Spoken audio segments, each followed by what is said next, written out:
Hey, Darren, how you doing? Great. Thank you very much.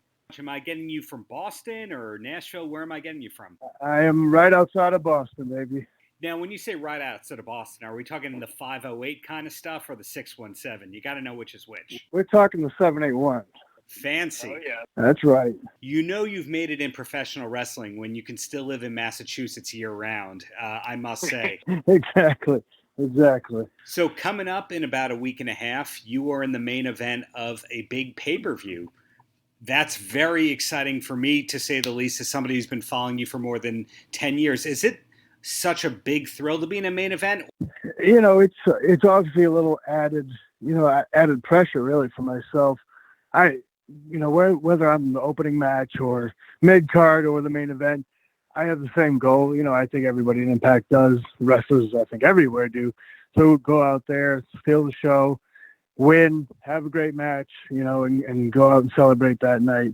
But being that is the main event of Slammiversary, which is, our biggest pay-per-view of the year, and especially this year, it's like a rebirth, a restart almost for Impact. There's been a lot of moving parts.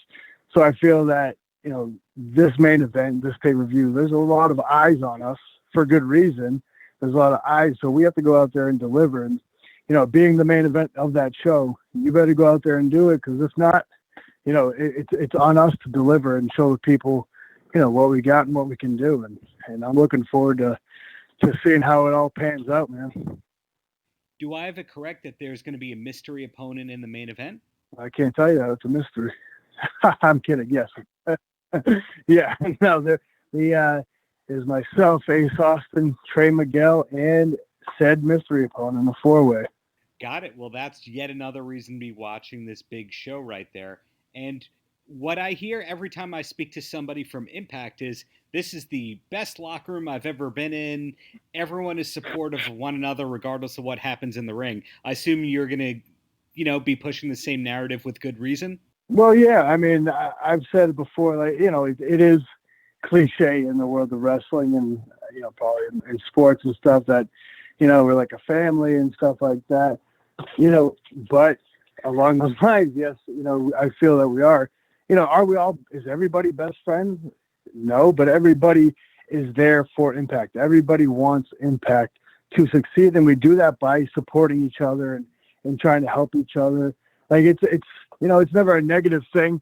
It's, somebody sees something that they didn't think was right or they shouldn't have done, we'll talk to each other about it. And that's how people grow as, performers and as, people. So we're there to support each other with the good and the bad. And I think we very are much so like a family out there, whether it's cliche or not, but you talk me into Right. it. I believe if I've done my math correctly, you're 6.5 years into Impact. And that's very impressive. Very few people stay at their job for more than 2 or 3 years these days. And was there ever a moment, because coming to Impact was after you had already been in the business for 10, 12 years, something like that. Was there ever a moment where wrestling almost wasn't going to be the full-time career? No, never. I mean, ever since I joined wrestling school, like that was my main goal.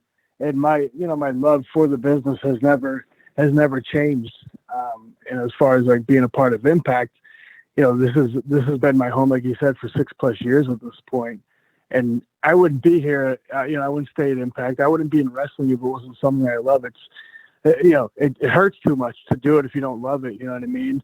This is always my goal, to have this be my one and only job, to be my career. And, I'm lucky that it has been my job for so long at this point. And, I don't plan on stopping anytime soon, knock on wood.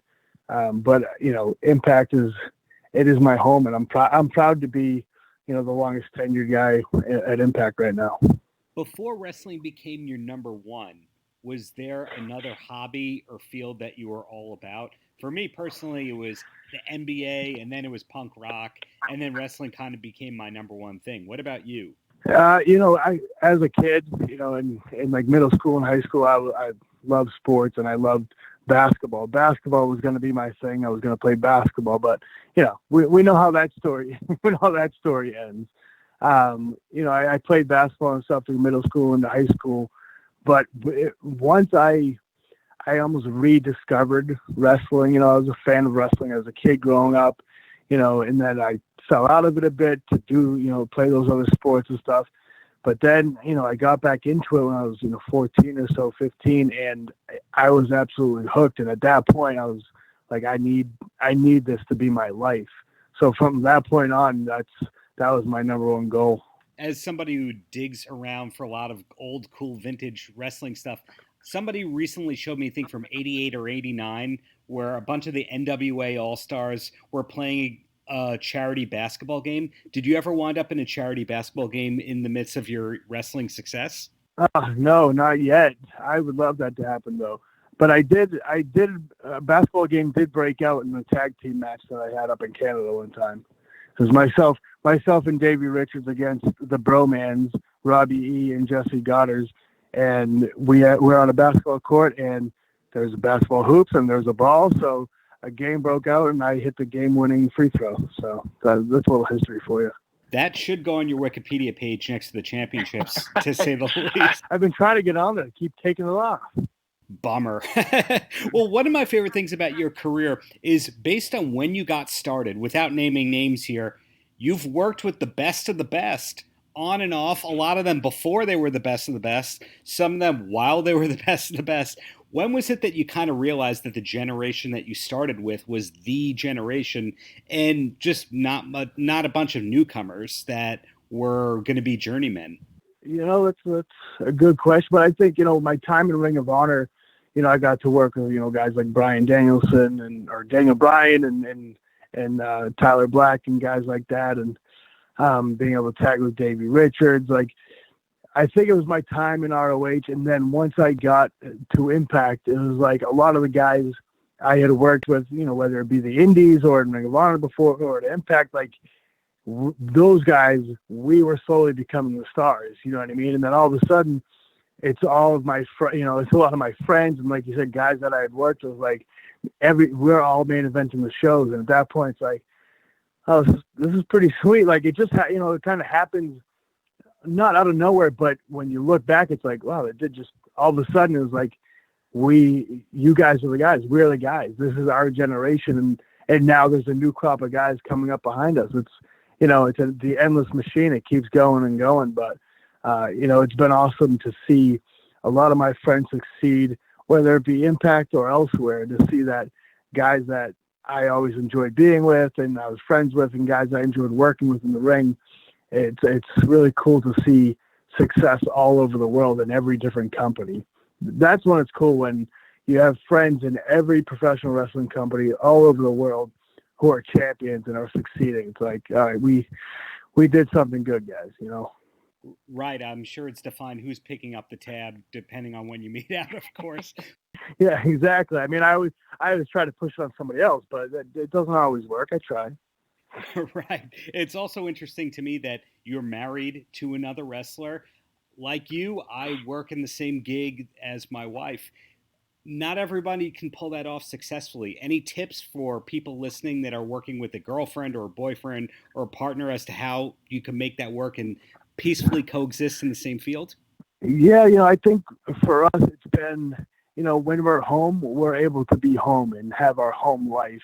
And then when we're traveling and in wrestling, that's when we're in wrestling. Like, obviously, wrestling's constantly a part of our life, but we still try to have our separate home life where we can shut off from our work, from our job, shut off, enjoy our time together, and then also to still have our own things that we do on our own. You know what I mean?